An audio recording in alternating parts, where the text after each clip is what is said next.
Bienvenidos a Economía. La Confederación General del Trabajo, la principal central obrera en Argentina, convocó este jueves un paro general para el próximo 24 de enero en rechazo a un decreto y una serie de proyectos de ley del nuevo presidente electo, Javier Milei. Ese día, precisamente, será cuando la Cámara de Diputados del país debata la conocida como Ley Ómnibus. El mandatario populista de derecha propone sacudir así la economía argentina con la derogación o reforma de más de 300 leyes mediante un decreto que incluye un régimen laboral, la privatización de más de 40 empresas públicas y la limitación al derecho de reunión y manifestación. Milei pretende sacar adelante un plan de austeridad que incluye la eliminación de subsidios al transporte y a las tarifas de los servicios públicos, así como paralizar la construcción de obras públicas. La solicitud de seguros por desempleo en Estados Unidos aumentó más de lo esperado la última semana. El Departamento de Trabajo de Washington informó una subida de 12.000 aplicaciones, por lo que las solicitudes treparon a 218.000 durante la semana que terminó el 23 de diciembre. Los analistas esperaban una subida menor. Los datos sugieren un debilitamiento del robusto mercado laboral estadounidense. El mercado de trabajo es clave para la política monetaria de la Reserva Federal. Buenos indicadores laborales suelen derivar en aumentos salariales que impactan en la inflación. Y nos vamos directos a Nueva York con Jesús García. ¿Qué ocurrió para que se superaran las expectativas sobre solicitudes de seguro de desempleo? Así es, pues bueno, 218,000 nuevas solicitudes de seguro de desempleo se registraron, 3,000 más de las que se tenían proyectadas. Esto ya aumenta a casi 2 millones de trabajadores protegidos bajo este seguro de desempleo. Hay que recordar que durante los meses de octubre, noviembre y diciembre hay muchos empleos temporales. Por eso los economistas señalan que no hay que tomar, digamos, como una base importante, digamos, los datos de seguro de desempleo durante este periodo, incluso en una parte de enero, debido justamente a estos empleos temporales, debido al Black Friday, al sábado de los pequeños negocios en los Estados Unidos, ventas que se extienden también hacia diciembre por las ventas navideñas, incluso hacia inicios de enero debido a las fechas de descuentos. Entonces hay que tomar en consideración porque hay muchos cambios en cuanto a estos empleos. ¿Y cómo se relaciona el dato de seguro de desempleo con la tasa de desempleo y cómo sirven para definir las políticas económicas?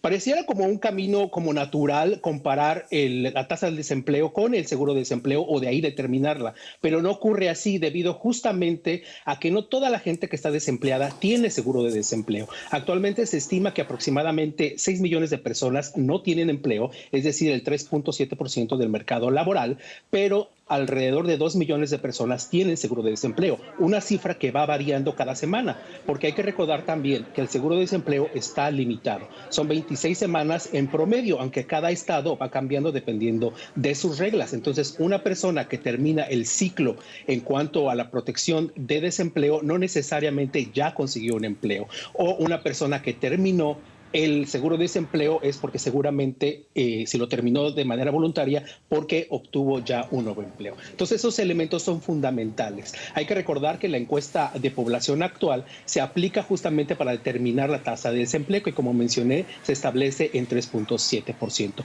Por eso es muy importante que el gobierno federal tome en consideración esos datos, pero también toma en consideración el Producto Interno Bruto, el índice de consumidor y la inflación en combinación de esos datos para sus políticas económicas. Gracias, Jesús, desde Nueva York. Hasta luego. Bogotá ha crecido en los últimos años con poca planificación y muchos barrios informales.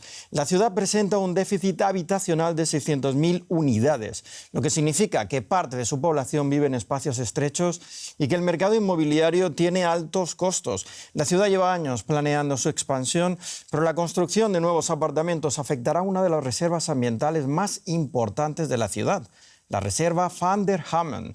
Hace unos días, un tribunal de la ciudad falló a favor de la reserva, por lo que más hectáreas estarán protegidas de la intervención. La Bogotá que ve Raúl Moreno es muy diferente a los demás habitantes de la ciudad. Donde muchos veían oportunidades de expansión, él se enamoró de las aves y de los humedales. Este es el límite norte de la ciudad y es en donde se ubica la reserva Van der Hamen. Hay un problema y es que es muy difícil que todos los bogotanos quieran entender, hacerse parte y defender la reserva. Primero porque la reserva queda a un costado de la ciudad, queda en el costado norte. Entonces alguien que vive en Bosa, que vive en Kennedy, que vive en Usme, pues no lo siente tan cercano. Las 5.000 hectáreas de la reserva son vitales para la ciudad. Hace décadas las organizaciones estatales asumieron la responsabilidad. No hay plata para hacer procesos de restauración ecológica y de volver y hacer ese imaginario de reserva. Y la gente cuando escucha la reserva Van der Hamen y llega a la zona, se imagina encontrar un gran bosque lleno de vegetación y es totalmente falso. La reserva es un pedazo de la ciudad que se deja para hacer el bosque, pero estamos hablando de que tendremos que sembrar millones de árboles para hacer esa reserva. Bogotá presenta un déficit habitacional de al menos 600.000 unidades. Muchos de sus habitantes viven en condiciones desfavorables y hace falta más oferta inmobiliaria. La ciudad se debate entre intervenir las áreas ya construidas o favorecer nuevos proyectos de expansión en las áreas de reserva. El plan de ordenamiento territorial ya definió, digamos, la apuesta de ciudad frente al tema y fue básicamente optar por proteger la reserva Thomas Van der Hamen hacia el costado, digamos, occidental y del lado del río Bogotá y permitir la expansión planificada de la ciudad hacia el oriente, hacia los cerros orientales. Por eso se está desarrollando un ambicioso proyecto inmobiliario en 1.800 hectáreas que antes estaban dentro de la reserva.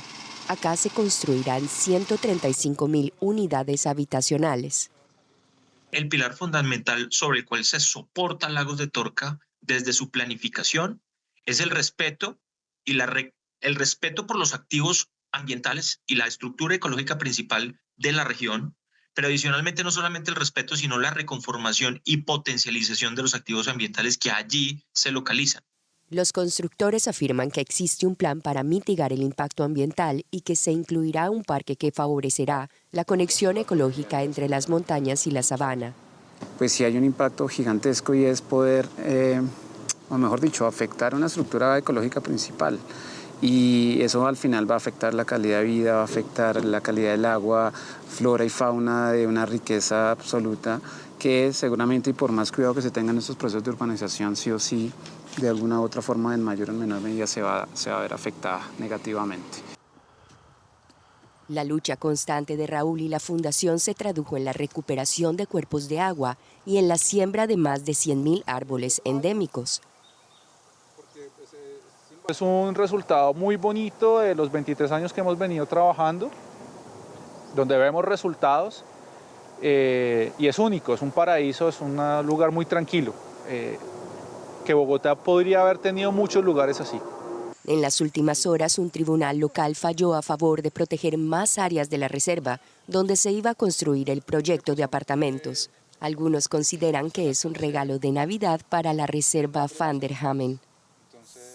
Buenas noticias para el medio ambiente colombiano, pero malas para su sector inmobiliario que tiene problemas para crecer en la capital. Alexandra Correa, un gusto saludarte. ¿Por qué hay tanta escasez de vivienda en Bogotá?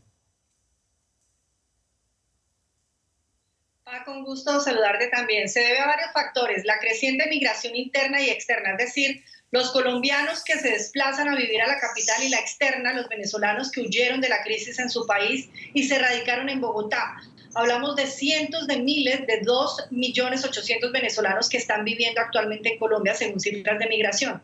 El otro factor, Paco, es la falta de espacio territorial, en la que entra la polémica del uso del espacio que ocupa la Reserva Forestal Thomas Van der Hamen, que como veíamos es un área de protección ambiental de la Sabana de Bogotá, declarada así en el año 2000 por el Ministerio de Ambiente.